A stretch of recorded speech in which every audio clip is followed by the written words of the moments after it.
நீ ஆர்ட்ஸ் தானடா படிச்ச, எப்படி ஐடில வேலை பார்க்குற? எந்த டிகிரினாலும் பரவாயில்லண்ணா. சென்னையில் இருக்க எஸ்எல்ஏ ஐடி ட்ரைனிங் இன்ஸ்டியூட் தான் நான் ட்ரைனிங் எடுத்தேன். மாதம் 30,000 சம்பாதிக்கிறேன். சூப்பர்டா. For IT training and placement, contact 88707 67784.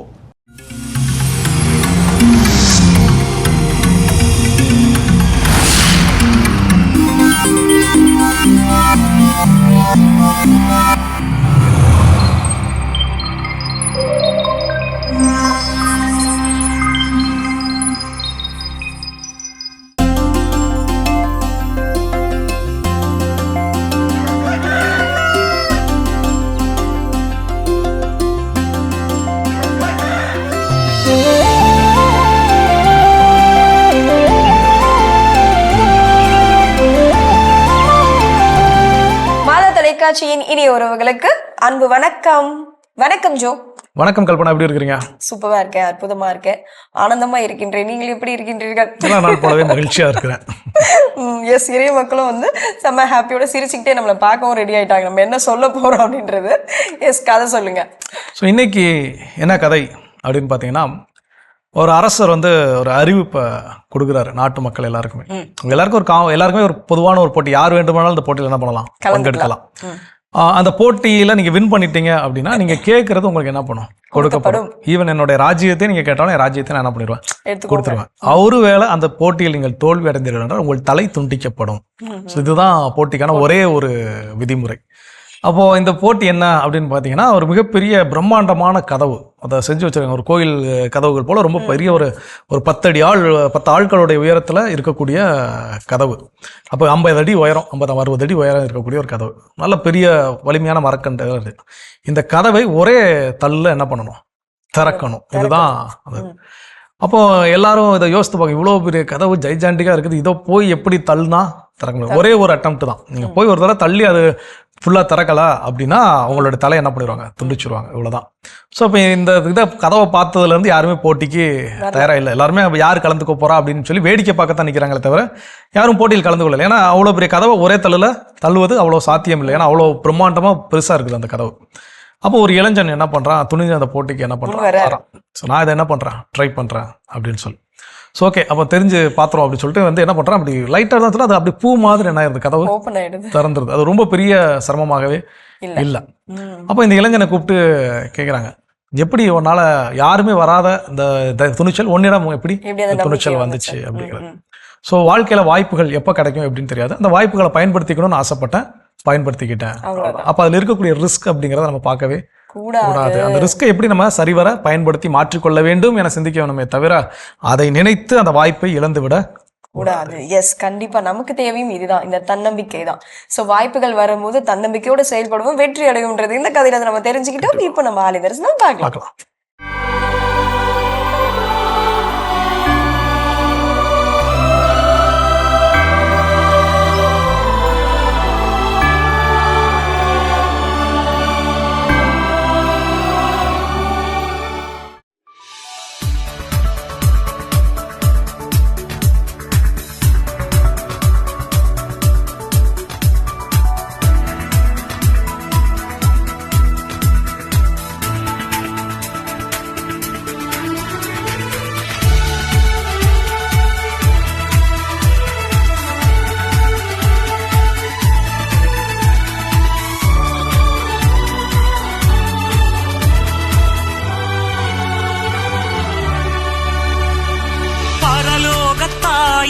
பார்ப்போற்றும் மரியே பாதம் பணிகின்றோம், பரிதவிக்கின்றோம், பாசத்தில் வந்தோம், பரிந்துரை வேண்டுகின்றோம். பரலோகத்தாயே பார்ப்போற்றும் மரியே பாதம் பணிகின்றோம், பரிதவிக்கின்றோம், பாசத்தில் வந்தோம், பரிந்துரை வேண்டும் அம்மா, ஆதரவு தேவையம்மா, உந்தன் அருட்துணை வேண்டும் அம்மா, ஆதரவு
பீடம் வருகின்றோம். ஜபமாலை ஏந்தி திருமாலை சொன்னோம், அருள் மழை பொழியும் அம்மா. திருத்தேரின் பின்னே கும்பிடு சேவை விரும்பி செய்கின்றோம். குடும்பத்தில் துன்ப துயரங்கள் மறைய நம்பியே தொடர்கின்றோம். பரலோகத்தாயே கரம் ஏந்தி வந்தோம். பரலோகத்தாயே கரம் ஏந்தி வந்தோம், வரம் தர வாரும் அம்மா.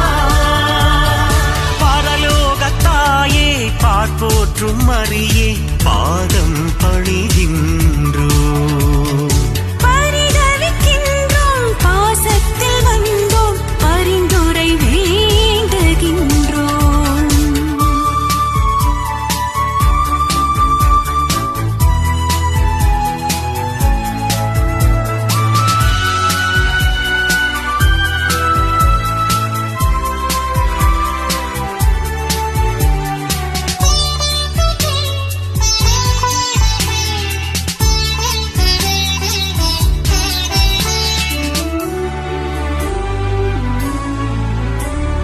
கொடிமரம் முன்னே ஒரு நொடி நின்றால் அடிமனம் மகிழுதம்மா. புதுமை கிணற்றடி படியினில் நனைந்தால் நுகத்தடி இறங்குதம்மா. தேரடி திருப்பலி முடியும் முன்னே வாழ்க்கை விடியுதம்மா. வேண்டுதல் முடிந்து இல்லம் சென்றால் நல்லது நடக்குதம்மா. பரலோகத்தாயே கரம் ஏந்தி வந்தோம். பரலோகத்தாயே கரம் ஏந்தி வந்தோம், வரம் தர வாரும் அம்மா. அற்புதமான ஆலய தரிசனம் நம்ம பார்த்துட்டோம் ஜோ. எஸ், ஆலய தரிசனம் பார்த்த கையோடவே இன்றைய நாள நம்ம இந்த கடன் வணக்கம் நிகழ்ச்சியிலேருந்து ஏதோ ஒன்று கடத்த போறோம். அது மனசுக்குள்ள கண்டிப்பா ஊடுருவி போக தான் போகுது.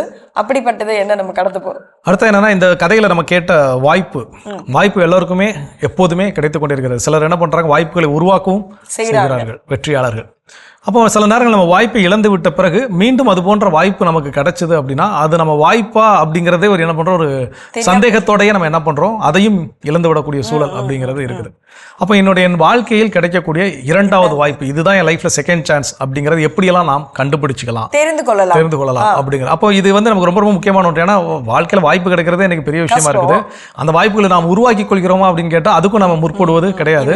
அப்படி இருக்க சூழலில் மீண்டும் நமக்கான இன்னொரு வாய்ப்பு கிடைக்கின்ற பொழுது அதையும் பல நேரங்கள் என்ன பண்றோம், இழந்து விடுகிறோம். அப்போ அதை நான் உயிர்த்துணர்வதற்கு, அறிந்து கொள்வதற்கு முதல் விஷயம் என்ன அப்படின்னா, நான் ஏற்கனவே ஃபேஸ் பண்ண ஒரு பிரச்சனையை திரும்பவும் நான் என்ன பண்றேன், ஃபேஸ் பண்றேன். ஆனால் முதல் முறை நான் ஃபேஸ் பண்றப்ப அதை எப்படி கையாள வேண்டும் என்பது எனக்கு தெரியவில்லை. ஆனால் இந்த முறை எனக்கு அதை எப்படி கையாளுவது என எனக்கு தெரியும். அப்போ அந்த ஒரு மெச்சூரிட்டி லெவல் எனக்கு வந்திருக்குது. அதை கற்றறிந்திருக்கிறேன். ஏன்னா ஒரு பிரச்சனையில போய் நான் மாட்டியிருக்கிறேன், அதுல முழிச்சிருக்கிறேன், அது என்னென்ன தவறுகள் நடந்திருக்குது, அந்த தவறுகளை எப்படி சரி செய்யணும்னு எனக்கு தெரியல. ஆனா அதை கடந்து நான் வெளியே வந்த பிறகு நான் என்ன பண்ணிட்டேன், கற்றுக்கொண்டேன். இந்த தவறை எப்படி கையாண்டு இருக்க வேண்டும், இந்த இடத்துல நான் என்ன முடிவு எடுத்துக்கணும், எல்லாமே நான் கையாண்டு விட்டேன். ஓகே, கற்றுக்கொண்டேன். அந்த கற்றுக்கொண்ட விஷயத்தை மீண்டும் அதே போல ஒரு சூழல் என் வாழ்வில் அமைகின்ற பொழுது இப்ப நான் துணிச்சலா என்ன பண்ணலாம், உள்ள இறங்கலாம். ஆனா நாம பல நேரங்கள் என்ன பண்றோம், ஏற்கனவே இது மாதிரி ஒரு பிரச்சனை வந்துச்சு, நான் ஏற்கனவே இதுல நான் அனுபவப்பட்டுட்டேன், சோ நான் திரும்பவும் அனுபவப்பட தயாராக இல்லை அப்படின்னு சொல்லி அந்த இரண்டாவது வாய்ப்பு என்ன பண்ணிடுறோம். அது நிறைய பேர் இருக்கும். அதாவது ஒரு பிசினஸ்னு ஒன்று ஆசையா ஸ்டார்ட் பண்ணுவோம், அதுல பெரிய லாஸ் வந்துருச்சு அப்படின்னே அதை இழுத்து மூடுறதுன்னு சொல்லி மூடிடுவோம். மறுபடியும் ஒரு வாய்ப்பு கிடைக்கும் ஒரு பிசினஸ் ஸ்டார்ட் பண்றதுக்கு. ஆனா அதை நம்ம ஸ்டார்ட் பண்றதுக்கு அவ்வளவு தயங்கி நின்றுடுவோம், பின்வாங்கிடுவோம். காரணம் இதுதான். ஸோ அப்போ அதை பற்றி கவலை கொள்ளாமல், இதில் நான் கற்றறிந்து விட்டேன், கடந்த முறை செஞ்ச தவறு இந்த முறை நடக்காது என நம்பிக்கையோடு அந்த இரண்டாவது வாய்ப்பை எடுத்துக்கொள்வோம். கண்டிப்பா ஜோ. இன்னும் அடுத்ததா என்ன இருக்குன்றது நம்ம தொடர்ந்து பேசலாம். அடுத்த பகுதி பார்க்கலாம்.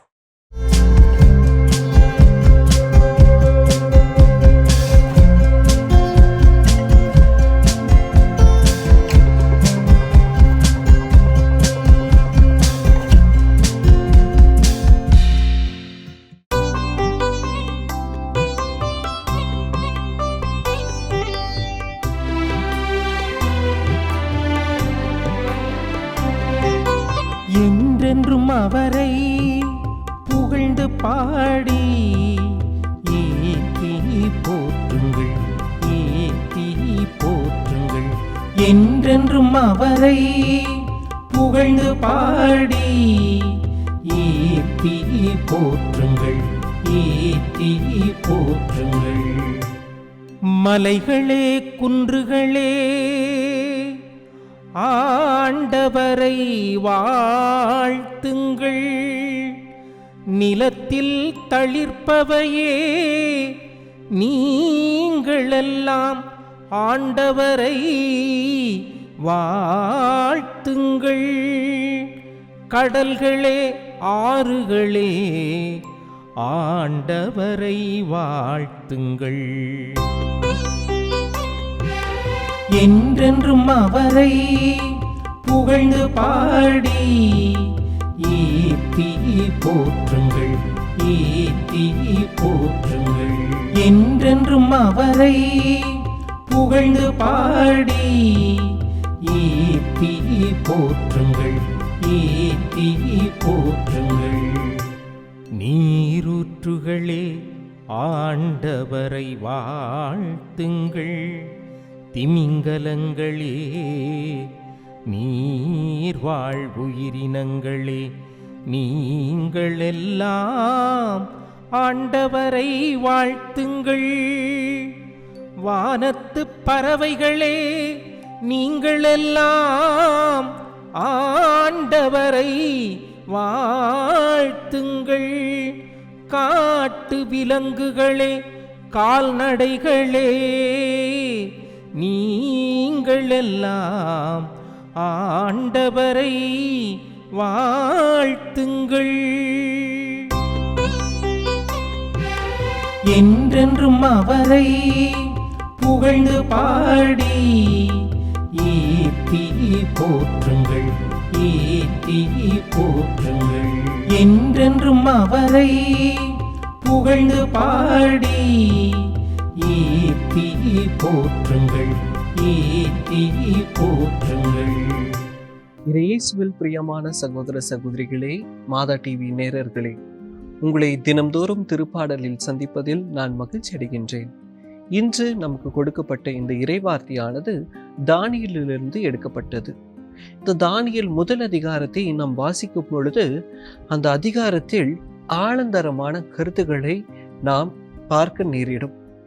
பிரியமானவர்களே, நமது வாழ்க்கையில் கஷ்டங்கள் ஏற்படும் சமயத்தில், ஏமாற்றம் ஏற்படும் சமயத்தில், துரோகங்கள் ஏற்படும் சமயத்தில் நாம் என்ன செய்வோம்? புலம்பி தீர்ப்போம், அல்லது கடவுளை குறை சொல்வோம், அல்லது வாழ்க்கையை வெறுத்த நிலையில் மாய்த்து கொள்வோம். ஆனால் பிரியமானவர்களே, இன்றைய வாசகம், நம்மளுடைய தானியேலிலிருந்து கொடுக்கப்பட்ட வாசகமானது அருமையான கருத்துக்களை கூறுகிறது. தானியேலின் நண்பர்களாகிய சாத்ராக், மேஷாக், ஆபெத் நேகோ அவர்கள் ஒரு யூதர்கள். ஆனாலும் ஆண்டவர் மீது நம்பிக்கை கொண்டு அவர்கள் ஆழ்ந்த பக்தியில் வாழ்ந்து வந்தார்கள். அங்கிருந்து அரசரால் அவர்கள் புறக்கணிக்கப்பட்டார்கள். ஆனால் அவர்கள் முழு நம்பிக்கையோடு நின்றார்கள். இந்த பொற்சிலையை வணங்கினால் நீ உயிர் பிழைப்பாய் என்று அந்த அரசரால் கொடுமை செய்யப்பட்டார்கள்.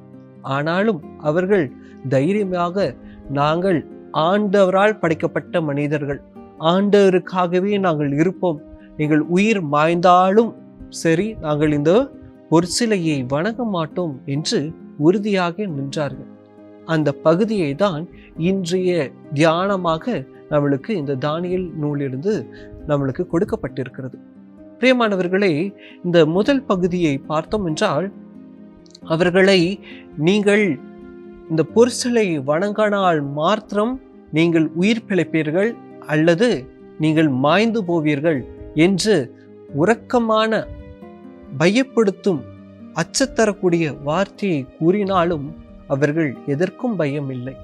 பயப்படாமல் ஆண்டவர் எனக்கு இருக்கிறார் என்ற ஆதாயத்தை நாடி அவர்கள் இறுக பற்றி கொண்டார்கள். அப்பொழுது அந்த அரசர் அவரை இன்னும் மெருகூட்டி, நெருப்பு மூட்டி அவரை அழிக்கும் அளவிற்கு அந்த நெருப்பை மூட்டினார்கள். ஆனாலும் அவர்கள் என்ன செய்தார்கள் தெரியுமா? அவர்கள் 3 பேரும் ஒரு மனதாய் கூடி, ஆண்டவரே நீர்தாமே எம் சொத்து, நீர்தாமே என் இரக்கம், நீர்தாமே என் தயவு என்று அவர்கள் ஆண்டவரை நாடி தேடிய பிள்ளைகளாக இருந்தார்கள்.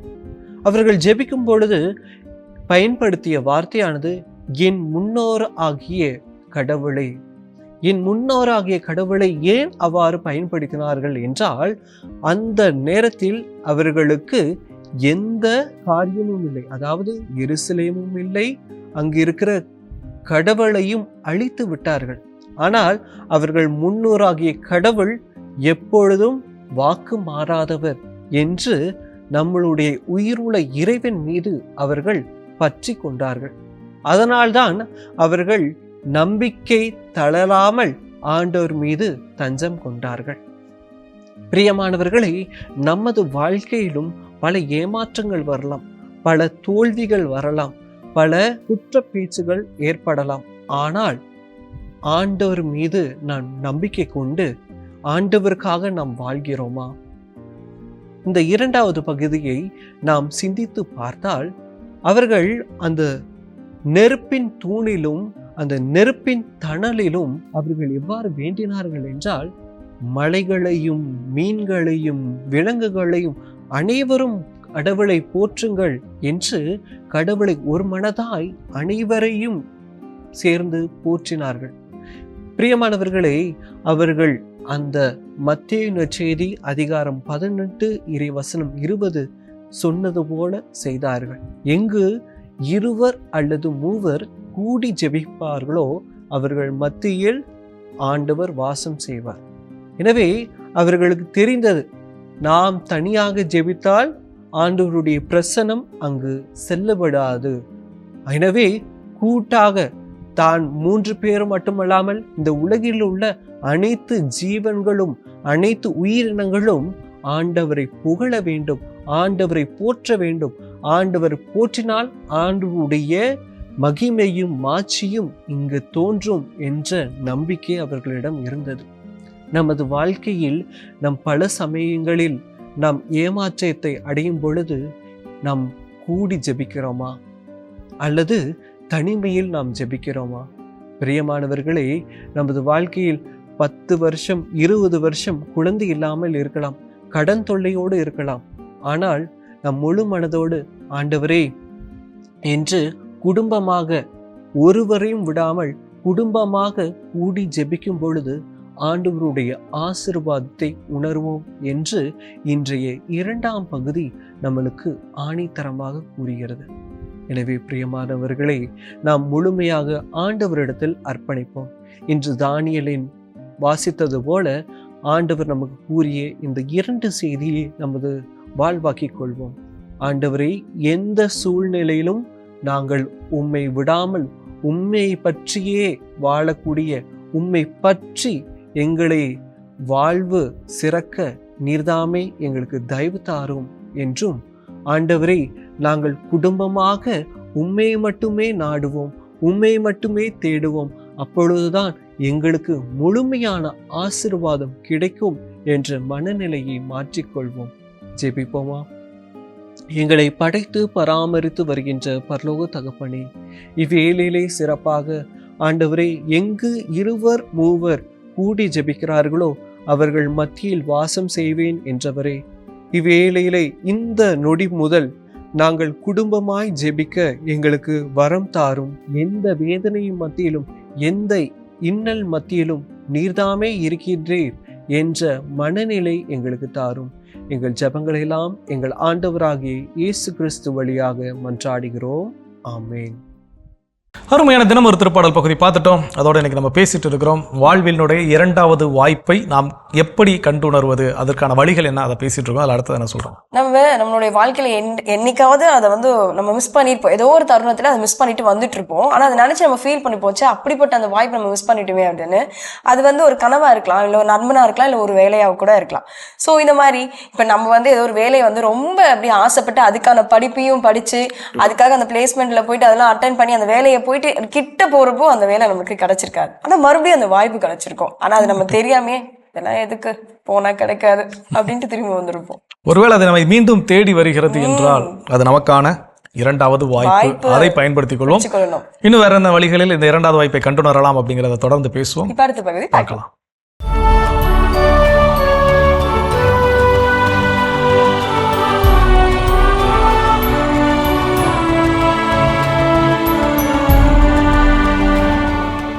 நவம்பர் 28. புனித கேத்ரின் லாபுரே. பிரான்ஸ் நாட்டிலுள்ள பர்கண்டியில் வாழ்ந்த பியரி லாபுரே லூயிஸ் மகதலின் லாபுரேவிற்கு கிபி 1806 ஆண்டு மே 2ஆம் நாள் பிறந்தார் கேத்ரின் லாபுரே. 9வது வயதில் தன் தாயாரை இழந்த கேத்ரின் புனித மரியன்னையினை தன் தாயாக ஏற்று இறைபக்தியோடு வாழ்ந்தார். கிபி 1818ஆம் ஆண்டு ஜனவரி 25ஆம் நாள் முதலில் நற்கருணையினை உட்கொண்ட கேத்ரின் அதிகாலை 4 மணிக்கு எழுந்து ஆண்டவரிடம் ஜெபித்தார். புனித வின்சென்தே பவுல் இவருக்கு காட்சி அளித்து, ஒரு நாள் என்னிடம் வருவாய், மகிழ்ச்சி அடைவாய், கடவுள் உன்னை தேர்ந்தெடுத்துள்ளார் என்று கூற கிபி 1830ஆம் ஆண்டு சேவையின் சகோதரிகள் சபையில் சேர்ந்து இறைப்பணிகளைச் செய்தார்.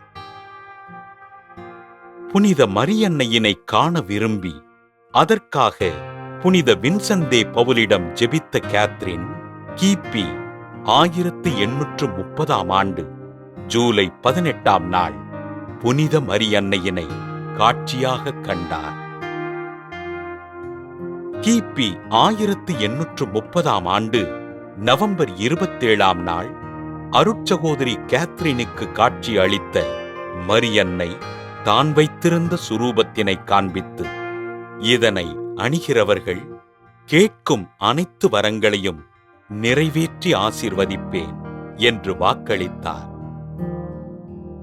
புனித மரியன்னை காண்பித்த திருச்சுரூபத்தில் அன்னை இரு கரங்களையும் விரித்தவராக இருக்க, இதன் மறுபுறத்தில் எம் என்ற எழுத்தும் அதன் மேல் திருச்சிலுவையும், இதன் கீழே இயேசுவின் திரு இருதயமும், அதன் அருகில் வாள் ஊடுருவிய மரியாவின் இருதயமும் இருக்க, அச்சுரூபம் அருள் தந்தை யோவான் மரியாவின் உதவியினால் செய்யப்பட்டு முதலில் மக்களுக்கு வழங்கப்பட்டது.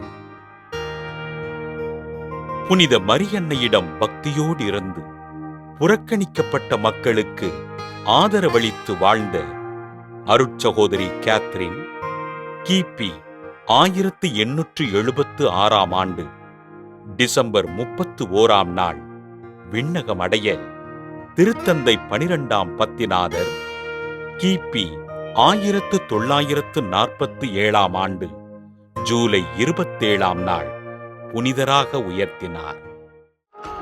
புனித கேத்ரின் லாபுரே திருவிழாவினை கொண்டாடுகின்ற நாம் நமது பணிகளை புனித மரியன்னையிடம் ஒப்படைத்து நமது குடும்பத்திற்காக ஜெபிப்போம்.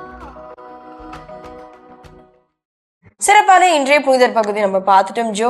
வாய்ப்புகள் அப்படின்றது கிடைக்கிறது பெரிய விஷயம். ஆனா 2வது முறையும் அது கிடைக்கிறப்போ அதை தவற விடுறோமே, எதனால அப்படின்றது கொஞ்சமாவது அறிந்து கொள்ளலாம் அப்படின்னு சொல்லிட்டு நம்ம பேசிட்டு இருக்கோம். அடுத்ததா என்னது? ஸோ அடுத்ததாக எப்படி அதை அறிந்து கொள்ளலாம் இரண்டாவது வாய்ப்பை அப்படின்னு பார்த்தா, எனக்கு நான் செல்லக்கூடிய எல்லா நிலைகளிலும் எனக்கான கதவு பூட்டப்பட்டிருக்கிறது. நான் எடுத்துக்கொண்ட முயற்சிகள் அத்தனையும் எனக்கு தோல்வியில் முடிந்திருக்கிறது. அப்போ நான் எனக்கு கிடைத்த வாய்ப்பை நான் என்ன பண்ணலாம், சரியா நான் பயன்படுத்தி கொள்ளல அப்படிங்கிற ஒரு சூழல்ல வேற ஏதோ ஒரு கதவு ஒன்று திறக்குது இல்லையா? ஸோ இப்போ அது நமக்கான ஒரு வாய்ப்பு. இது நிறைய நேரம் நம்ம என்ன பண்றோம், நமக்கு இந்த வாய்ப்புகளை எப்படி பிரித்து பார்ப்பது அப்படின்னு நமக்கு தெரியல. எனக்கு ஒரு மீடியாவில் வேலை பார்க்கணும்னு எனக்கு ஒரு ஆசை. ஓகே, எனக்கு அதுக்கான முயற்சி பண்ணிக்கிட்டே இருக்கிறேன். ஆனால் எனக்கு அதுக்கான வாய்ப்பு என்ன பண்ணல, கிடைக்கவே இல்லை. ஆனால் நான் மீடியா குறித்த ஒரு கல்லூரியில் நான் கிளாஸ் எடுக்கிறதுக்கான கதவு என்ன இருக்குது, எனக்கு திறந்திருக்குது. அது எனக்கான இரண்டாவது வாய்ப்பு. ஏன்னா அங்கே இலைமறைகாயாக நான் விரும்பிய ஒன்று என்ன இருக்குது, நேரடியாகவும் மறைமுகமாகவும் அங்கே தொடர்பு இருக்குது. அப்படிதான் இரண்டாவது வாய்ப்பு இருக்கும் நிச்சயமாக. அப்போ நம்ம பல நேரங்கள் என்ன பண்றோம், இல்லை நான் மீடியாவில் தான் வேலை பார்க்கணும் விருப்பப்பட்டேன், நான் கல்லூரியில் போய் கிளாஸ் எடுக்கிறதுக்கு நான் விருப்பவே படலை அப்படின்னு நம்ம என்ன பண்றோம், பல நேரங்கள்ல அதுக்கு பின்னாடி இருக்கக்கூடிய அந்த தொடர்பை என்ன பண்ணிருந்தோம் இழந்து துண்டிச்சு விடுகின்றோம். விட்டுரும். ஸோ அப்போ என் வாழ்வில் ஒரு கதவு மூடப்பட்டால் இன்னொரு கதவு திறந்து இதுதான் நீ போயாகணும் அப்படின்னு ஒரு வாய்ப்பை நம்மளை தள்ளுது, திணிக்குது அப்படின்னா அதுல துணிந்து செல்ல கற்றுக்கொள்ள வேண்டும். ஏனெனில் அது நமக்கான இரண்டாவது வாய்ப்பு. இந்த ஒரு புரிதல் இருந்தா போதும், எனக்கு வாய்ப்பு கிடைக்கலன்னு சொல்லிட்டு நம்ம புலம்ப மாட்டோம். இன்னும் தொடர்ந்து பேசலாம். இப்ப அடுத்த பகுதி பார்க்கலாம்.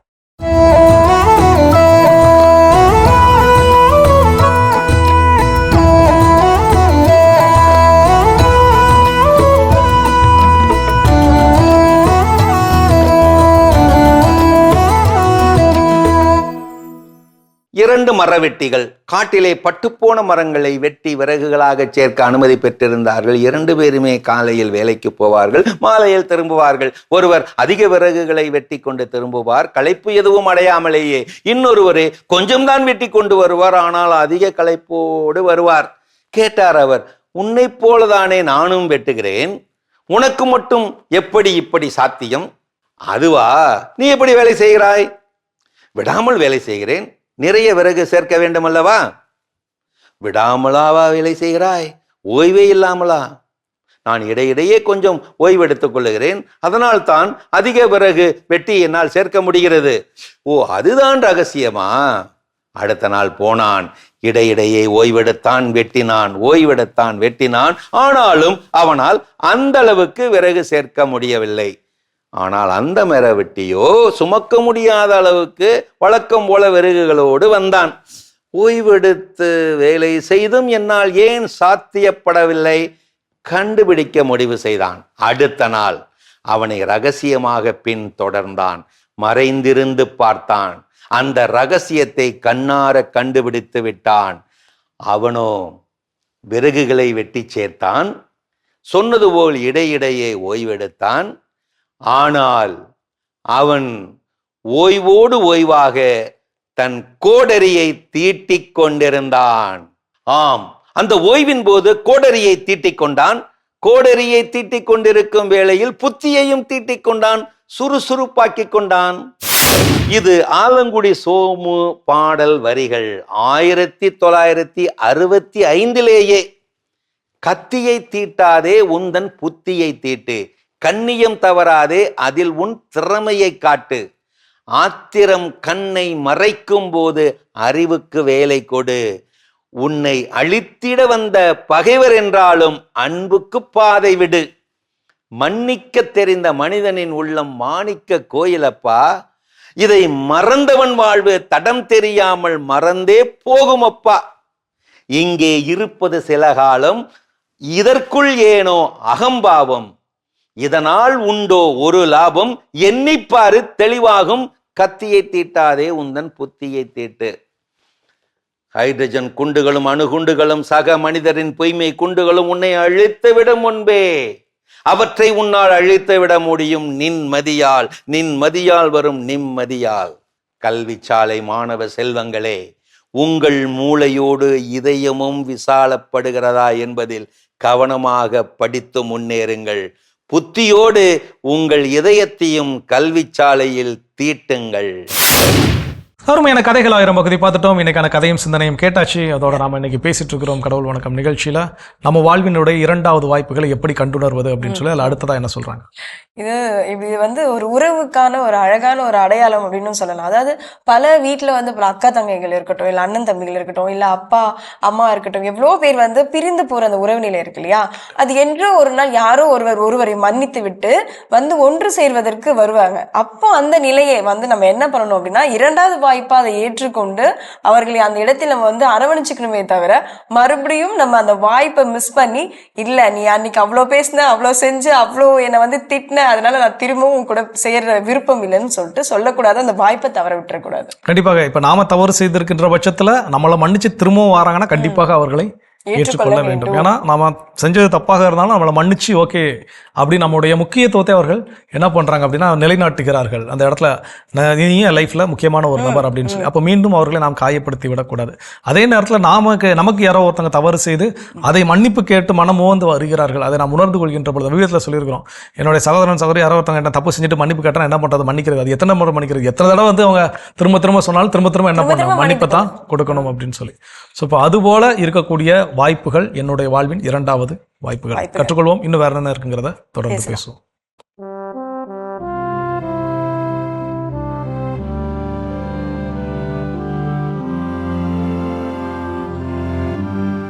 அன்புக்குரியவர்களே, ஆண்டவர் இயேசுவின் இனிய திருப்பெயரில் உங்களை அன்போடு வாழ்த்துகின்றேன். இயேசுவின் ஆளுமை என்னும் தொடரில் இயேசுவின் ஆளுமையின் பல பரிமாணங்களை உங்களோடு பகிர்ந்து வருகின்றேன். இந்த நாட்களில் இயேசு ஒரு வெற்றி வீரர் என்னும் தலைப்பின் கீழ் இயேசுவின் வெற்றியின் பல பரிமாணங்களை உங்களோடு தொடர்ந்து பகிர்ந்து வருகின்றேன். இயேசு உலகின் மீது வெற்றி கொண்டார், இயேசு சாவின் மீது வெற்றி கொண்டார், இயேசு அழுகையின் மீது வெற்றி கொண்டார், இயேசு எதிரிகள் மேல் வெற்றி கொண்டார். இன்று இயேசு நீதியை வெற்றியடை செய்தார் என்னும் செய்தியை உங்களோடு பகிர்ந்து கொள்வதில் மகிழ்ச்சி அடைகின்றேன். மத்தேயு நற்செய்தி 12ஆம் அதிகாரம் 15 முதல் உள்ள இறை மொழிகளில் தேர்ந்து கொள்ளப்பட்ட ஊழியர் என்னும் தலைப்பின் கீழ் மெசியாவை பற்றி, எசாயா இறைவாக்குரைத்த வாக்குகளை பற்றி மத்தேயு நற்செய்தியாளர் இயேசு அவற்றை நிறைவேற்றினார் என்று சொல்லுகிறார். 18 நாம் வாசிக்கிறோம். மத்தேயு 12:18, இதோ என் ஊழியர், இவர் நான் தேர்ந்து கொண்டவர், இவரே என் அன்பர், இவரால் என் நெஞ்சம் பூரிப்படைகிறது என்று எசாயா முன்னுரைத்தது இயேசுவில் நிறைவேறுகிறது. இயேசு தந்தையின் அன்பார்ந்த மகன். பிறகு இந்த தேர்ந்து கொள்ளப்பட்ட இந்த ஊழியருடைய பண்புகளை தொடர்ந்து அவர் அறிவிக்கின்றார். அதில் 19ஆம் இறைமொழிய கடைசி பகுதி, நீதியை வெற்றி பெறச் செய்யும் வரை நெறிந்த நாணலை முறியார், புகையும் திரியை அணையார், எல்லா மக்களினங்களும் இவர் வரையில் நம்பிக்கை கொள்வர். எனவே நீதியை வெற்றி பெறச் செய்யும் வரை அவர் ஓய மாட்டார்.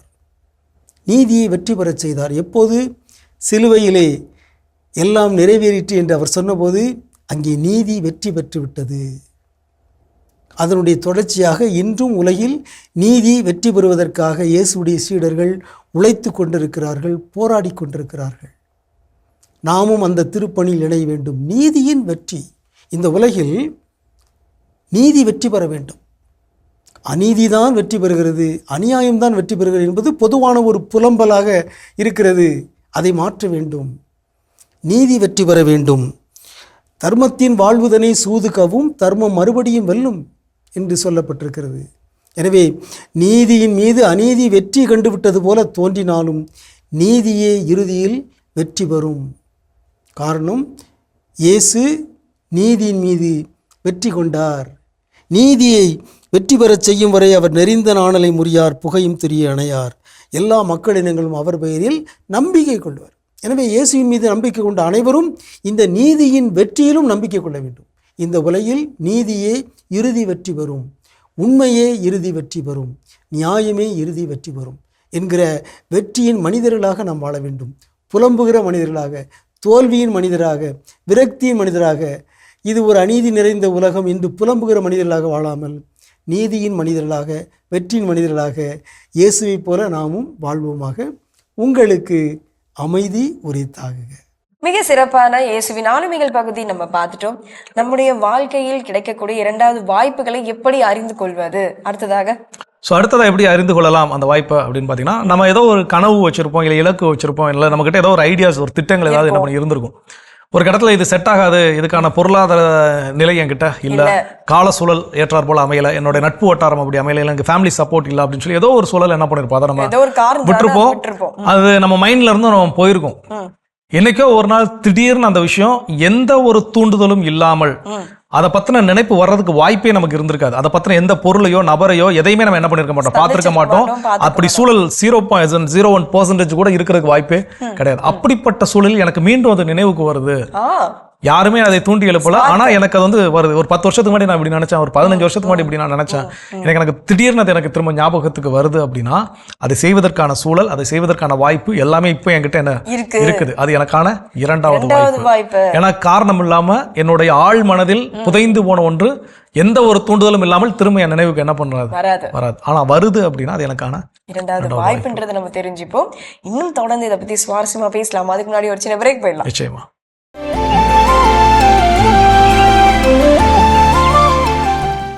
நிகழ்ச்சிக்குள் உங்களை மீண்டும் அன்புடன் வரவேற்கின்றோம். நீங்கள் பார்த்து கொண்டிருப்பது மாதா தொலைக்காட்சியின் கடவுள் வணக்கம். ஸோ சிறப்பான நாளில் பேசிட்டு இருக்கிறோம் கல்பனா. வாழ்வினுடைய இரண்டாவது வாய்ப்புகளை எப்படி கண்டுணர்வது அப்படின்னு சொல்லி அதில் அடுத்ததாக என்ன வழி சொல்றாங்க? நம்மளுடைய வாழ்க்கையில இப்படிப்பட்ட ஒரு பர்சனை கண்டிப்பா கடந்து போயிருப்போம். அதாவது அவருக்கு சப்போர்ட் பண்ணிருக்கலாமே, அவருக்கு ஏதோ ஒரு விதத்துல நம்ம உதவி செய்திருக்கலாமே அப்படின்ட்டு நினைக்கிறப்போ அவர் இருந்திருக்க மாட்டார், இல்ல வேற எங்கேயாவது அவர் போயிருப்பார்.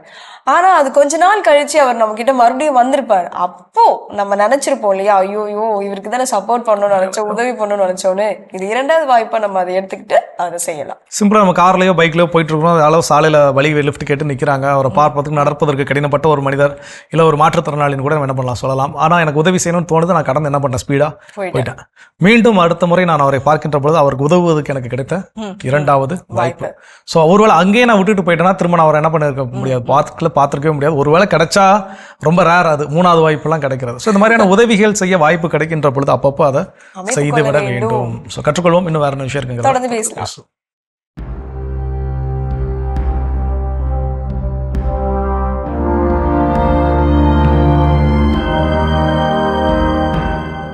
மாதா தொலைக்காட்சி நண்பர்களே, உங்கள் அனைவருக்கும் வாழ்த்துக்கள்.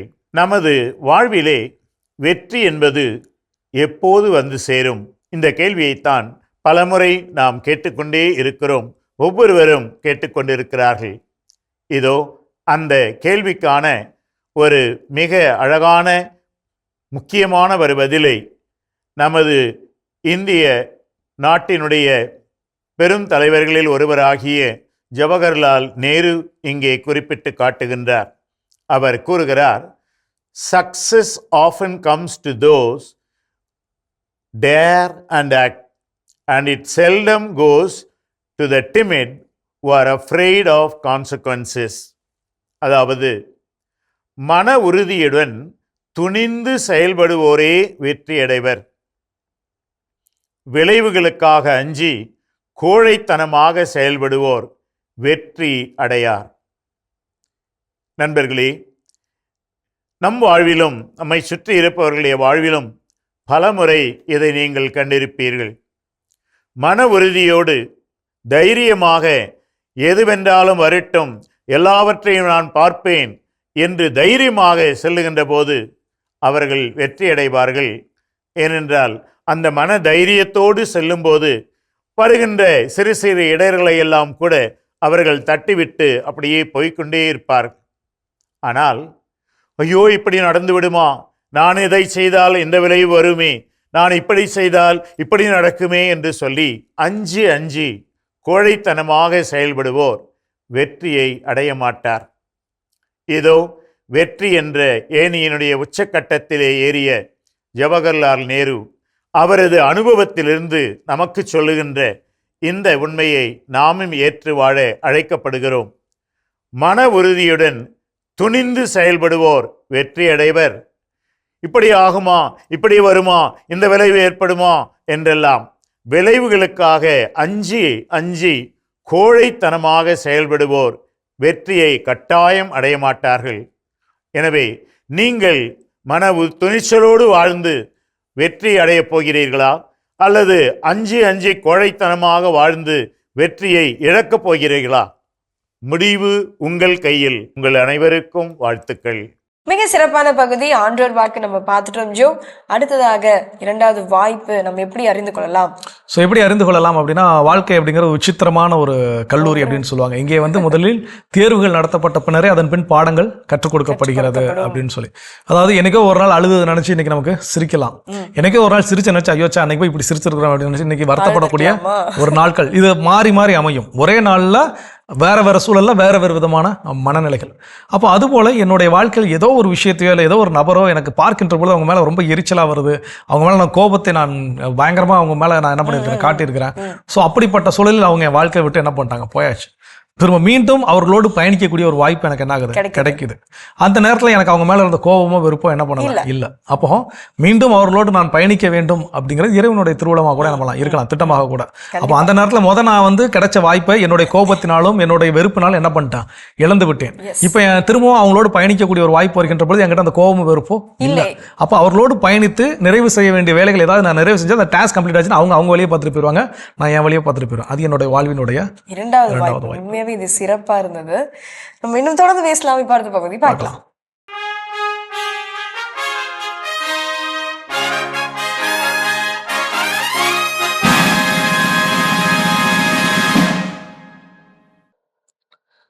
மாதா தொலைக்காட்சி நிகழ் அனைவருக்கும் அன்பின் வணக்கம். இந்தியராகிய நாம் நம்முடைய கடமை என்ன என்பதை பற்றி இந்த தொடரின் வழியாக நாம் பார்த்து கொண்டிருக்கிறோம். இணைந்து வந்திருக்கிற உங்கள் அனைவருக்கும் நன்றியை தெரிவித்துக் கொள்கின்றேன். சரி, ஊராட்சி பற்றி பார்த்துட்டு இருக்கிறோம்.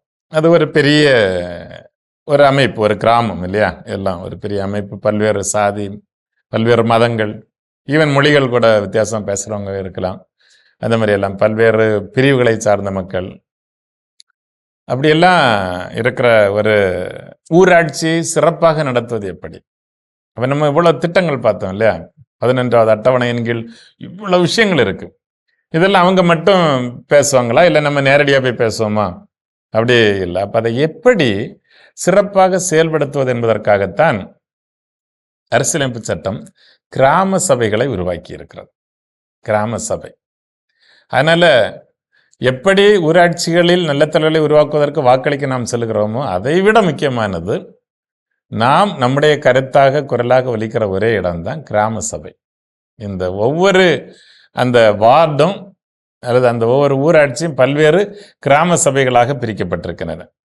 அதுக்கு நோக்கம் என்ன அப்படின்னு சொன்னால், ஒரு அரசு எப்படி இருக்க வேண்டும் என்பதற்கான 2 அடையாளங்களாக சொல்லப்பட்டிருப்பது எப்போதுமே உலகம் பூராவும் சொல்லப்பட்டிருக்கிற விஷயங்கள். It should be a transparent government and it should be an accountable government. இந்த 2ம் தான் அவங்க சொல்றது. அதாவது ஒன்று அவங்க எப்போதுமே வெளிப்படைத்தன்மை இருக்க வேண்டும். என்ன நடக்குதுன்னு எல்லாருக்கும் தெரியணும். என்ன நடக்குதுன்னு தெரியாததுனால தான் நிறைய புரணி, நிறைய வதந்தி. அப்படிதானே? வீடுகளே அப்படிதான். அந்த அடிப்படையில் தான் நம்ம பார்த்தோம் அப்படின்னு சொன்னால், எல்லாம் ஓரளவு வெளிப்படையான தன்மையோடு நடக்க வேண்டும். 2வது அந்த அக்கௌண்டபிலிட்டி. நாம் ஒருவருக்கு பொறுப்பானவர்கள் அப்படிங்கிற அந்த உணர்வு. அப்போ இங்கேயும் நம்ம அதை தான் பார்க்குறோம். அதுக்கு மிக மிக முக்கியமான அம்சம் என்னது? ஒன்று தான், பார்ட்டிசிபேஷன், பங்கேற்பு. எனவே இந்த அமைப்புகள் எல்லாம் ஒவ்வொரு இந்திய குடிமகளுடைய பங்கேற்பை உறுதி செய்கிற அமைப்புகள். பங்கேற்காம இருக்கிறது தான் தப்பு. நாம் பங்கேற்க தொடங்கிவிட்டோம் என்றாலேயே நாட்டினுடைய தலையெழுத்தையே மாற்றக்கூடிய சக்தி நமக்கு வந்து விடுகிறோம். நம்ம எப்போதுமே ஒதுங்கி போகிறோம். எனக்கு எதுக்கு வம்பு அப்படின்னு சொல்றோம். நான் நினைச்சு என்ன செய்ய முடியும் அப்படின்னு சொல்றோம். எனக்கு இதுவா வேலை அப்படின்னு அலட்சியம் காட்டுறோம். எவன் செத்தா எனக்கு என்ன என்கிற ஒரு சமூக விரோத போக்கு தான் நிறைய பேருடைய மனதில் இருக்கு. ஆனா இங்க அப்படி இல்லை. பங்கேற்பு, எவ்வளவு தூரம் நீங்க பங்கேற்பீங்களோ அந்த அளவுக்கு தான் இந்த நாட்டை மிகச் சிறப்பாக வழிநடத்த முடியுங்கிறதா என்னுடைய பிள்ளைகள் சுதந்திரமாக வாழ வேண்டும் என்று ஆசைப்பட்ட நம்முடைய முன்னோர்களுடைய கனவு. எனவே தான் கிராம சபையை பற்றி நாம் பார்க்கிறோம். கிராம சபை பார்த்தீங்கன்னா ஒவ்வொரு கிராம ஊராட்சிகளிலும் பல்வேறு கிராம சபைகளை தோற்றுவிப்பதை இந்த சட்டம் கட்டாயமாக்குகிறது. இதன் மூலம் அனைத்து மக்களுடைய பங்கேற்பை உறுதி செய்து அடித்தளத்தில், கிரவுண்ட் லெவலில் அடித்தளத்தில் ஜனநாயகத்தை அது நிலைநிறுத்துகிறது. அதான் அதில் முக்கியமான விஷயம். நம்ம நிறைய படிச்சுட்டா நம்ம போக மாட்டேங்கிறோம். நிறைய வசதி வந்துட்டு, மாடி வீடு வந்துட்டுன்னா நம்ம போக மாட்டேங்கிறோம். இல்லை நமக்கு அதோட முக்கியமான ஒரு ப்ரோக்ராம் வந்துட்டுனா போக மாட்டேங்கிறோம். ஆனால் இந்த தளத்தில் மட்டும் நம்ம எல்லாரும், இந்த இந்தியாவில் இருக்கிற 145 கோடி மக்களில் குழந்தைகளை ஒரு 20 கோடி பேரை விட்டோம்னா, மீதி இருக்கிற 125 கோடி பேர் பங்கு பெற்றோம்னாலே எப்படியோ இருக்கும் இந்த நாடு. இந்த நாட்டில் இருக்கிற நிறைய தீமைகளுக்கு சாவுமணி அடிக்கக்கூடிய சக்தி இதற்கு இருக்கிறது. அப்போ அந்த அடிப்படையில் தான் நம்ம பார்த்தோம் அப்படின்னு சொன்னால், 73வது சட்ட திருத்தத்தின் வழியாக இது எல்லா இடங்களிலும் கிராம சபை உருவாக வேண்டும் என்பதை கட்டாயப்படுத்துகிறது. இதனுடைய நோக்கங்கள் என்ன அப்படிங்கிறத பற்றி நம்ம நாளை பார்ப்போம். மிக புனிதமான உன்னதமான நோக்கங்களாக இருக்குது. அதற்காகவாவது நாம் இந்த நாட்டின் பிறந்துட்டோம், கடவுள் இந்த நாட்டில் பிறக்க வைக்கிறதுக்கான ஒரு காரணம் இருந்திருக்கு. அந்த காரணத்தை சரியாக நிறைவேற்றுங்கிற ஒரு நம்பிக்கையோடு நாம் பங்கேற்க வேண்டும் என உங்களை அன்போடு கேட்டுக்கொள்கிறேன். இணைந்தமைக்கு நன்றி. இந்த நாள் இனிய நாளாக இருக்க வாழ்த்துகிறேன். நன்றி, வணக்கம். அருமையான இந்தியராகிய நாம் பகுதி பார்த்துட்டோம். அதோட இன்னைக்கு பேசிட்டு இருக்கிறோம் வாழ்வில் கிடைக்கக்கூடிய 2வது வாய்ப்பை எப்படி கண்டுணர்வதுன்னு சொல்லி. அதில் அடுத்ததான் என்ன செய்ய சொல்றாங்க? நம்ம வாழ்க்கையில ஏதாவது ஒரு நாளைக்கு எப்பயாவது ஒரு தடவை ஏதாவது ஒரு தப்பு செஞ்சிருப்போம். அந்த தவறை நம்ம திருத்தி அந்த நேரம் திருத்தி கொண்டு வந்திருப்போமா அப்படின்னா அதை அன்னைக்கு மிஸ் பண்ணியிருப்போம். ஆனா மறுபடியும் அப்படி ஒரு வாய்ப்பு கிடைக்கிறப்போ, அதை திருத்தி கொள்வதற்கு ஒரு வாய்ப்பு கிடைக்கிறப்போ அதை அமைத்துக் கொள்ளலாம். எனக்கோ ஒரு நாள் திருடி இருப்போம், மீண்டும் அதே போல ஒரு சூழல் இன்னொரு டைம் நமக்கு என்ன பண்ணும், திருடுறதுக்கு சான்ஸ் கிடைச்சிருக்கு. கிடைக்கும், நிச்சயமாக கிடைக்கும், கிடைக்காமலாம் கிடைக்கும். அந்த நேரத்துல நான் திரும்பவும் திருடுறேன்னா இல்ல ஏற்கனவே திருடி செஞ்ச தப்ப நான் அங்க நிறுத்திக் கொள்கிறேன், திருத்திக் கொள்கிறேனா, அதுதான் நிறுத்தியோ திருத்தியோ ஏதோ ஒன்று கண்டிப்பாக நிறுத்தி திருத்திக் கொள்கிறேனா. ஸோ அப்போ அந்த போல என் வாழ்வில் கிடைக்கக்கூடிய வாய்ப்புகள், நான் செய்யக்கூடிய தவறுகளுக்கு மீண்டும் அதை சரி செய்வதற்கான ஒரு வாய்ப்பு அமையுமேயானால் அது இரண்டாவது. அதை ஏன் அமைத்துக் கொள்ளக்கூடாது? அமைத்துக் கொள்ளலாம். இன்னும் தொடர்ந்து பேசுவோம். இப்ப அடுத்த பகுதி பார்க்கலாம்.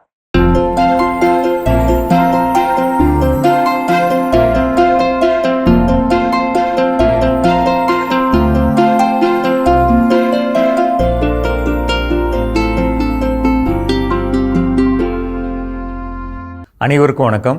இன்றைய பதிவில் நம்ம பார்க்க போகிற விஷயம் என்ன அப்படின்னா, இந்த நவம்பர் மாத கடைசி மற்றும் டிசம்பர் மாதத்தில் வீடுகளில் நம்ம ஒரு மாமரம் வச்சுருப்போம். கடந்த வருடத்தை ஒப்பிடும்போது இந்த வருடம் நமக்கு நல்ல பூக்கள் வரணும், அதிகமான காய்கள் வரணும், அதில் எந்த விதமான புழு இல்லாமல் வரணும் அப்படின்னு சொன்னால் மரம் ஒரு ஆரோக்கியமான மரமாக இருக்கணும். அதுக்கு நம்ம இந்த காலத்தில் அந்த மரங்களுக்கு கீழே என்ன வைக்கணும் அப்படின்னு சொன்னால், எவ்வளோ மழை பெஞ்சாலும் நீங்கள் என்ன வைக்கணும்னா முடிஞ்ச அளவுக்கு மண்புழு உரம் கிடைக்குதான்னு பாருங்கள். கொஞ்சம் முயற்சி பண்ணி கூட மண்புழு உரம் கிடைச்சதுன்னா நல்லதுங்க. ஒரு மரத்துக்கு 2 கிலோலேருந்து, அதாவது ஒரு கிலோ 8 ரூபா அல்லது 10 ரூபா சொல்லுவாங்க, மரத்துக்கு 2 கிலோலேருந்து 5 கிலோ வரலும் வைக்கலாம். மரத்துலேருந்து ஒரு திசைக்கு 8 அடி அல்லது 6 அடி தள்ளி மண்ணை தோண்டி அதுக்குள்ளே அந்த மண்புழு உரத்தை போட்டு மூடிடணுங்க. ஒரு சைடுக்கு 2 அல்லது 3 கிலோ, கிழக்கு மேற்கு வடக்கு தெற்கு 4 பக்கம் வைக்கலாம். வீட்டோட அமைப்பு படி எனக்கு சந்தில் 2 தான் வைக்க முடியும் அப்படின்னா 2 திசையில் கூட வச்சு விட்டுறலாம். இப்போ மண்புழு உரம் வைக்கணும். அடுத்து சாம்பல், ஒரு மரத்துக்கு 1 கிலோ, எந்த வகையான சாம்பலாக இருந்தாலும் எரிச்ச சாம்பல் 2. 3வது ஒரு திசைக்கு 100 கிராம் சுண்ணாம்பு. இந்த 3ம் கண்டிப்பாக உள்ளே வைக்கணுங்க. உள்ளே வச்சு மூடிடணும். இதோட நீங்கள் இன்னும் ஒரு பொருள் சேர்த்துக்க முடியும்னா வேப்பம் புண்ணாக்கு, குறைந்தபட்சம் 1/2 கிலோ, ஒரு திசைக்கு 1/2 கிலோ உள்ளே வச்சு மூடிடலாம். இந்த அமைப்பை நம்ம பண்ணிவிட்டு மழை பெஞ்சாலும் கவலை இல்லை, ஆனால் வைக்கணும். இது நவம்பரில் வைக்கணும். அதே மாதிரி ஒரு 20 நாள் 25 நாள் கழித்து ஒரு டிசம்பர் மாதத்தோட கடைசி வாரம் பொறுத்து திருப்பியும் ஒரு இடம் வச்சிடலாம், தப்பு இல்லை. ஏன்னா மழை அதிகம் பெய்யும் போது இந்த சத்துக்கெல்லாம் பூமியில் இறங்கிக்கும். அப்போ நீங்கள் கொடுக்கவே இல்லைன்னு வச்சுங்களேன், ஒன்றும் இல்லாமல் போயிடும். அப்போ வரக்கூடிய பூ ரொம்ப வீக்கான, பூத்து காயாக மாறாத பூவாக மாறிடும். அதனால் தயவுசெய்து இதை பண்ணணும். என்னென்ன சொன்னேன்? மண்புழு உரம், சாம்பல், சுண்ணாம்பு, அதோட வேப்பம் புண்ணாக்கு, இதெல்லாம் கீழே வைக்கணும். வாய்ப்பு கிடைச்சா பக்கத்தில் இருக்கக்கூடிய அக்ரி ஆஃபீஸில், வேளாண்மைத்துறை அலுவலகத்தில் போனீங்கன்னா நுண்ணூட்ட கலவைன்னு வச்சுருப்பாங்க. ஒரு மரத்துக்கு குறைந்தபட்சம் 2 கிலோ அப்படிங்கிற அளவில் வாங்கிட்டு இப்போ 1 கிலோவும் அடுத்த மாதம் 1 கிலோவும் மரத்துக்கு தோண்டி உள்ளே போட்டுடலாம். இது பொதுவாக எல்லா விதமான நுண்ணூட்ட கலவை, நெல்லுக்கானதோ பயிருக்கானதோ எதுனாலும் வைக்கலாம். அதில் முக்கியமாக பருத்திக்குன்னு வாங்கினீங்கன்னா அவங்க 2 விதமாக கொடுப்பாங்க. ஒரு 3.5 கிலோவும் 1.5 கிலோ அந்த மாதிரி 2 பாக்கெட் தருவாங்க. 2ஐயும் வாங்கி மிக்ஸ் பண்ணி அதிலிருந்து ஒரு திசைக்கு அல்லது ஒரு மரத்துக்கு 1 கிலோ இப்போ ஒரு தடவையும், அடுத்த மாதம் 1 கிலோ, அடுத்த மாதம் 1 கிலோ அப்படி வச்சுக்கலாம். பருத்தியோட நுண்ணூட்டம் மட்டும், மற்ற நுண்ணூட்டம்லாம் அப்படியே வச்சுக்கலாம். ஓகேங்களா? பக்கத்தில் இருக்க அக்ரி ஆஃபீஸில் இதை வாங்கிக்கணும். அதுக்கப்புறம் என்ன வாங்கலாம்? வேளாண்மைத்துறை அலுவலகத்துக்கு போனீங்கன்னா ட்ரைகோடர்மா விரிடி, சூடோமோனாஸ் அப்படின்னு 2 பொருள் வச்சுருப்பாங்க. அது பவுடராக இருக்கும் அல்லது திரவமாக இருக்கும். எது இருந்தாலும் ஒரு மரத்துக்கு 1 கிலோ அல்லது மரத்துக்கு 1 லிட்டர் அந்த கணக்கில் வாங்கிட்டு வந்துடுங்க. நமக்கு அடுத்த 4 மாதத்துக்கு தேவைப்படும். அதனால் இதை வாங்கிட்டு வந்துடுங்க. முக்கியமாக பவுடராக வாங்கிட்டு வாங்க. அந்த பவுடர் வாங்கிட்டு வந்தீங்கன்னா, இப்போ நான் சொல்லக்கூடிய இந்த பொருள்கள் நீங்கள் போடும்போது ஒரு திசைக்கு 100 கிராம் அதை நீங்கள் எடுத்து உள்ளே போட்டு மூடி அதையும் தண்ணி கொடுத்துட்டிங்கன்னா மரத்தோட வேர் பகுதியில் எந்த விதமான தொல்லை இல்லாமல் சிறப்பாக இருக்கும். இதை மட்டும் தயவுசெய்து பண்ணிவிடுங்க. கடந்த முறை சொன்னோம்னா இலைகள்லாம் கருப்பாக இருக்குது, இலை மேலே ஏதோ கருப்பாக ஒட்டி இருக்குது அப்படின்லாம் நம்ம பேசினோம். அப்போ அதெல்லாம் என்ன காரணம் அப்படின்னா, பூச்சிகள் கடித்து அந்த இலையோட சத்து வெளியே காஞ்சது, அதான் கருப்பாக இருக்கிறது. இந்த மழைக்காலத்தில் அதெல்லாம் வலித்து எடுத்துகிட்டு போகிறது போட்டுங்க. மிச்சத்துக்கு நம்ம வேணுங்கிறதுக்கு நம்ம ஒரு தெளிப்பு கொடுத்துக்கலாம். சரிங்களா? உதாரணத்துக்கு உங்களால் தெளிக்க எவ்வளோ தூரம் தெளிக்க வாய்ப்பு இருக்கோ அந்த அளவுக்கு நம்ம இந்த கையில் வாங்கிட்டு வந்தீங்களா சூடோமோனாஸ், இந்த திரவத்தை ஒரு 20 லிட்டர் வாளியில் கலந்து, ஒரு சில பேர் ஸ்ப்ரேயர் வச்சுருந்தா அடிச்சிடலாம், அல்லது வாளியிலேருந்து குளிக்கிற மக்கு எடுத்து ஊற்றி விட முடியும், மொட்டை மாடியிலேருந்து ஊற்ற முடியும் அப்படின்னா நம்ம அதெல்லாம் பண்ணிக்கலாம். இதை பண்ணுறப்ப நீங்கள் இப்போலேருந்தே ஆரம்பித்து போனோட நான் சொன்ன மாதிரி மீனமிலம் போட்டு வச்சுக்கோங்க, பஞ்சகாவியாக இருந்தால் வாங்கி வச்சுக்கோங்க, பழக்க கரைசல் இருக்குன்னா செஞ்சு வச்சுக்கோங்க. இந்த கரைசலை நம்ம தெளிக்கிறப்ப மரங்களுக்கு வேணுங்கிற ஆரோக்கியம் இந்த நவம்பர், டிசம்பர், ஜனவரியில் கிடைக்கும். பூக்கள் சிறப்பாக வரும். இந்த வருஷம் சிறப்பான பழங்கள் எடுக்கலாம். செஞ்சு பாருங்க. சிறப்பான உணவும் உயர்வும் பகுதி நம்ம பார்த்துட்டோம் ஜோ. எஸ், நம்ம வாழ்க்கையில் கிடைக்கக்கூடிய 2வது வாய்ப்பை நாம் எப்படி அறிந்து கொள்ளலாம் அடுத்ததாக? ஸோ அடுத்ததாக என்ன சொல்கிறாங்க அப்படின்னு பார்த்தீங்கன்னா, நடிகர் சூரி எல்லாருக்கும் தெரியும். அவர் ரொம்ப ஃபேமஸ் ஆனது இதில் எந்த ஒரு காமெடி அப்படின்னு பார்த்தீங்கன்னா அந்த பரோட்டா சீன் தான். அவர் அதில் தான் ரொம்ப ஃபேமஸ் ஆனது. ஸோ இப்போ என்னன்னா, அதில் அவர் சொன்ன டைலாக், எல்லா பரோட்டாவும் சாப்பிட்டுட்டு அந்த கடைக்காரர் ஏமாத்தான், இல்லை நீ எல்லா கோட்டையும் அழினா இருந்து தொடங்குறாங்க. ஸோ இப்போ அதுபோல் நம்முடைய வாழ்க்கையில் ஏதோ ஒரு விஷயம் பெரிய லெவலில் நம்ம செஞ்சு முடிச்சிருக்கிறோம். பட் ஆனால் நம்ம நினச்ச மாதிரி வரல, இல்லை அங்கே ஏதோ தப்பு இருக்குன்னு சுட்டி காட்டுறாங்க, இல்லை அதை அழித்து விட்டு மீண்டும் செய்யணுங்கிற ஒரு நிர்பந்தத்துக்கு உட்படுத்தப்படுகிறோம். அந்த திரும்பவும் அந்த ஸ்டார்டிங் ஃப்ரம் 0 அப்படின்னு வருது இல்லைங்களா? அந்த டைம் நமக்கு என்ன ஒரு விஷயம் இருக்குன்னா, நம்ம ஸ்டார்டிங் ஃப்ரம் 0 பண்ணும்போது நம்மகிட்ட எந்த அனுபவமும் இருக்காது. அதில் 0லேருந்து ஸ்டார்ட் பண்ணுறப்போ என்ன தடையை ஃபேஸ் பண்ணோம், என்ன ஃபேஸ் பண்ண போகிறோம் எதுவுமே தெரியாது. ஆனால் அதை மீண்டும் உருவாக்குவதற்கு நான் திரும்பவும் ஸ்டார்டிங் ஃப்ரம் 0 இருந்து நான் வரேன், ஃப்ரெஷ்ஷாக நான் ஸ்டார்ட் பண்ணுறப்போ எனக்கு அனுபவம் கிடையாது. ஆனால் நான் இன்னைக்கு அனுபவப்பட்டுட்டேன், அதில் உள்ள தடைகளை நான் உணர்ந்துட்டேன். இப்போ இந்த இடத்துல இந்த பிரச்சனைக்கு நான் திரும்பவும் நான் இருந்து தொடங்க வேண்டிய சூழல் வருகிறது அப்படின்னா நிச்சயமாக அதை தொடங்க வேண்டும். ஏன்னா அதுதான் நமக்கான 2வது வாய்ப்பு. ஏன்னா அதே பிரச்சனைகள் எல்லாம் நம்ம மீண்டும் அந்த எக்ஸ்பீரியன்ஸ் அனுபவத்தோடு எதிர்கொள்கின்ற பொழுது எங்கெங்கெல்லாம் வளைஞ்சு போகணும், எங்கெங்கெல்லாம் ஏறி போகணும் நமக்கு தெரியும். எல்லாத்தையும் சரியாக செய்வோம். அந்த நேரத்தில் நம்ம எதனால திரும்ப ரீஸ்டார்ட் பண்ண போனோமோ அந்த பாயிண்ட் வரும்போது இதையும் எப்படி ஹேண்டில் பண்ணணும்னு நமக்கு தெரிஞ்சிருக்கும். ஸோ அப்போ அது போல ஸ்டார்டிங் ஃப்ரம் 0 அகைன் அதை குறித்து பயப்பட தேவையில்லை. 2வது வாய்ப்பு வந்துச்சுன்னா அதை உடனே தக்க வச்சுக்கணும்ன்றது தான். எஸ், இன்னும் தொடர்ந்து பேசலாம். இப்போ அடுத்த பகுதி பார்க்கலாம்.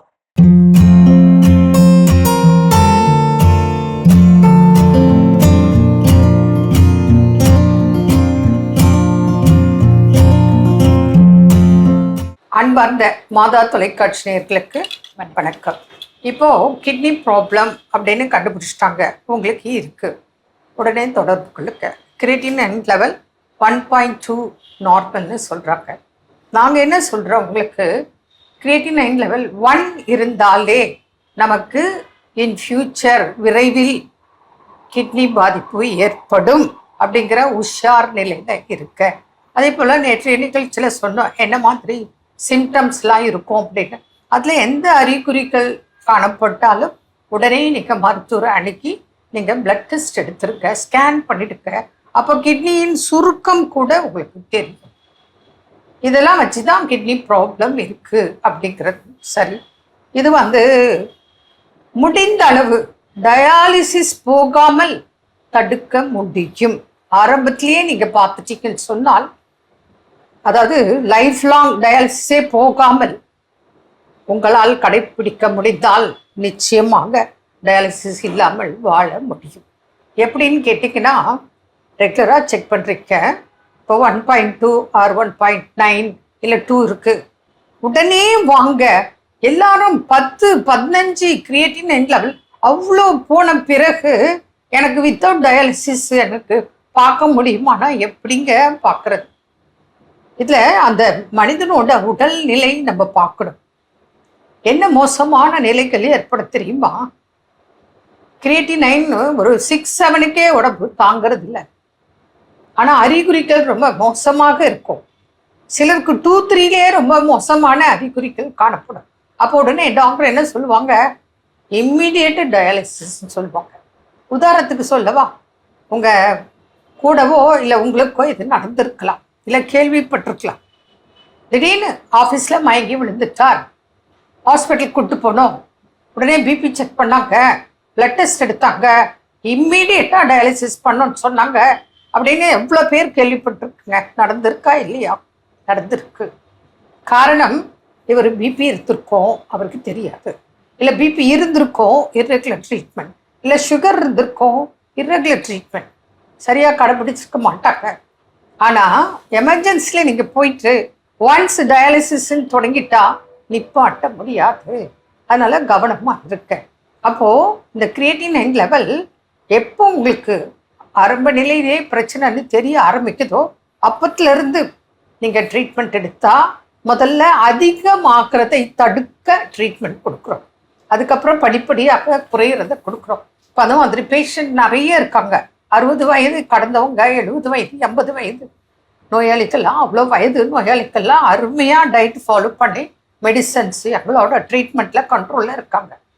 இதே நீங்கள் அதிகமாக ஆயிடுச்சு, இப்போ எப்போ வர ரிப்போர்ட்லாம் பார்க்குறோம், பயங்கரமாக இருக்குது. மூச்சு திணறல், வாந்தி, நடக்க முடியாது, பேச முடியாது, யூரினே போல, எங்களுக்கு டயாலிசிஸ் இல்லாமல் காப்பாற்ற முடியுமான்னு கேட்குறீங்க. அதெல்லாம் ஒன்றும் பண்ண முடியாது. புரியுதுங்களா? யூரின் போலன்னா என்ன ஆகும்? அந்த மாதிரி நேரத்தில் கண்டிப்பாக டயாலிசிஸ் பண்ணணும், வேறு வழியே கிடையாது. அதற்கு தள்ளக்கூடாது அப்படிங்கிறது தான் எங்களோட கருத்து. அப்போ டயட்டில் அவங்களுக்கு என்ன ஃபாலோ பண்ணணும்? பொதுவாகவே வந்து பாருங்க, இந்த மாதிரி குரோனிக் கிட்னி டிசீஸ் நோக்கி போகுது கிட்னிஸ் அப்படின்னாலே அதுக்கான காரணத்தை ஃபர்ஸ்ட் கண்டுபிடிச்சிடணும். ஹை பிளட் ப்ரெஷரா இல்ல டயபெட்டிக்கா, அதை கண்ட்ரோல்ல கொண்டு வரணும். வாரத்துல வந்து பாருங்க 3 நாள் சுரக்கா சிறுபருப்பு போட்டு கூட்டு, அதே மாதிரி பாத்தீங்கன்னா பார்லி கஞ்சி அப்படின்றது சும்மா ஒரு 2 டீஸ்பூன் போட்டு கஞ்சி வச்சு குடிக்கணும். இது வந்து ஒரு பெஸ்ட் ரெமடியா இருக்கும். அதுக்கப்புறம் ஆஸ்ட்ரகாலஸ் அப்படின்ற ஒரு ரூட் இருக்கு. இது வந்து பாத்தீங்கன்னா நம்மளுக்கு இங்கெல்லாம் கிடைக்கிறது இல்லை, ஆன்லைன்ல தான் வாங்கணும். அதை வாங்கி அதனோட ஆஸ்ட்ரகாலஸ் பவுடர் இருக்கு, அந்த ஆஸ்ட்ரகாலஸ் பவுடரே வந்து பாத்தீங்கன்னா ஒரு 1/4 டீஸ்பூன் டெய்லி எடுத்துட்டு வரலாம். அதுக்கப்புறம் நம்ம எல்லாருக்கும் ஈஸியா கிடைக்கக்கூடியது மூக்கரட்டை கீரை. இந்த மூக்கரட்டை கீரை கூட்டு கடைஞ்சி சாப்பிடும் போது ரீனல் பெத்தாலஜில இது மட்டுமே ஃபாலோ பண்ணா இது வந்து செட்டில் ஆகாது. கூட மெடிகேஷன்ஸும் எடுக்கணும். மருத்துவ முறைகளும் சேர்ந்து நம்ம வாழ்வியல் முறை மாற்றங்களையும் நம்ம ஏற்படுத்தி உணவியல் மாற்றங்களையும் ஏற்படுத்தும் போது நல்ல ஒரு பாலியேஷன் அப்படின்றது கிடைக்கும். கிட்னி பேஷண்ட்க்கு வாட்டர் எவ்வளவு குடிக்கணும்?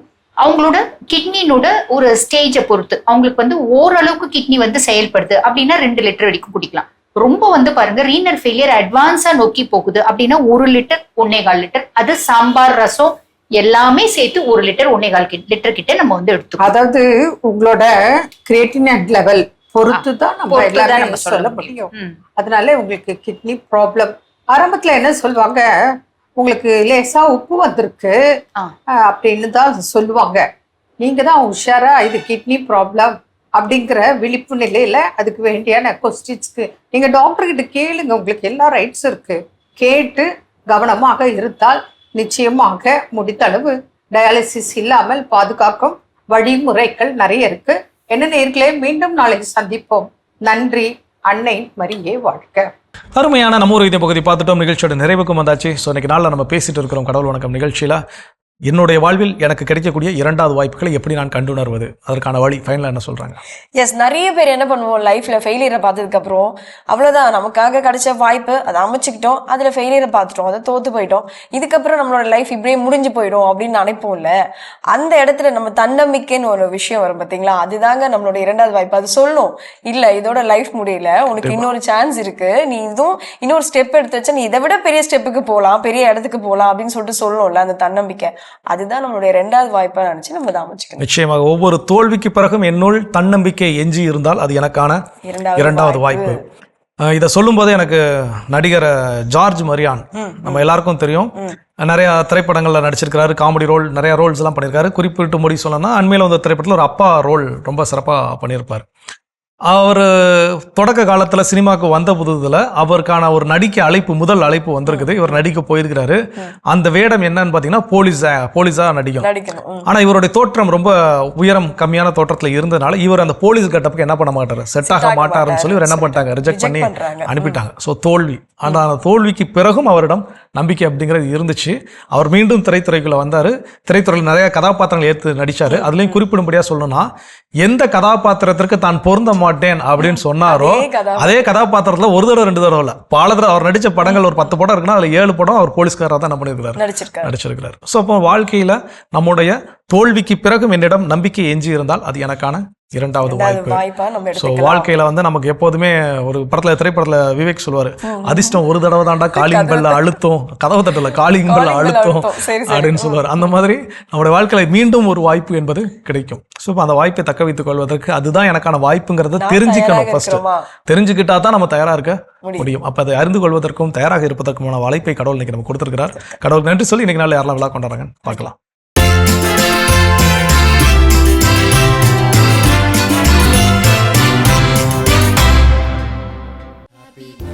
பெனடிக்ட் மைக்கேல் இன்று தனது பிறந்த நாளினை கொண்டாடுகிறார். இவரை வாழ்த்துபவர்கள் மனைவி ரூபி, மகன் ஜேசன் டேனியல், அம்மா சூசன்னா, மாமியார் சகாயராணி, அக்கா, குடும்பத்தினர், உறவினர்கள் மற்றும் நண்பர்கள். மெரிட்டா இன்று தனது பிறந்த நாளினை கொண்டாடுகிறார். இவரை வாழ்த்துபவர்கள் அப்பா தாமஸ், அம்மா மரியா, சகோதரி தன்யா, தாத்தாக்கள் ஜான், பேட்ரிக், பாட்டிகள் சாந்தா, பாத்திமா, சகோதரர்கள் ஷெட்ரிக், லியோ, ஜான், குடும்பத்தினர், உறவினர்கள் மற்றும் நண்பர்கள். இன்று விழா காணும் உங்கள் அனைவருக்கும் இறைவன் தரக்கூடிய அன்பான பரிசு எபேசியர் 3:19. கடவுளின் முழு நிறைவையும் நீங்கள் பெற்றுக் கொள்வீர்களாக. இந்த இறையாசையோடு நீங்கள் வாழ நாங்கள் ஜெபிக்கிறோம். அன்பானவர்களை, வாய்ப்புகளை பயன்படுத்துவோம், வளமுடன் வாழ்வோம், மகிழ்ந்திருப்போம் என்ற இந்த சிந்தனையோடு இன்றைய கடவுள் வணக்கம் நிகழ்ச்சியை நாங்கள் நிறைவு செய்கிறோம். இந்த நாளும் இனிய நாளாக அமைய மாத தொலைக்காட்சியின் வாழ்த்துக்களும் ஜெபங்களும். மீண்டும் உங்கள் அனைவரையும் கடவுள் வணக்கம் நிகழ்ச்சியில் சந்திக்கும் வரை உங்களிடமிருந்து விடைபெறுகிறோம். இயேசுவுக்கே புகழ். மரியே வாழ்க. நீ ஆர்ட்ஸ் தானடா படிச்ச, எப்படி ஐடில வேலை பார்க்குற? எந்த டிகிரினாலும் பரவாயில்லண்ணா. சென்னையில் இருக்க எஸ்எல்ஏ ஐடி ட்ரைனிங் இன்ஸ்டியூட் தான் நான் ட்ரைனிங் எடுத்தேன். மாதம் 30,000 சம்பாதிக்கிறேன். சூப்பர்டா. For IT training and placement, contact 8870767784.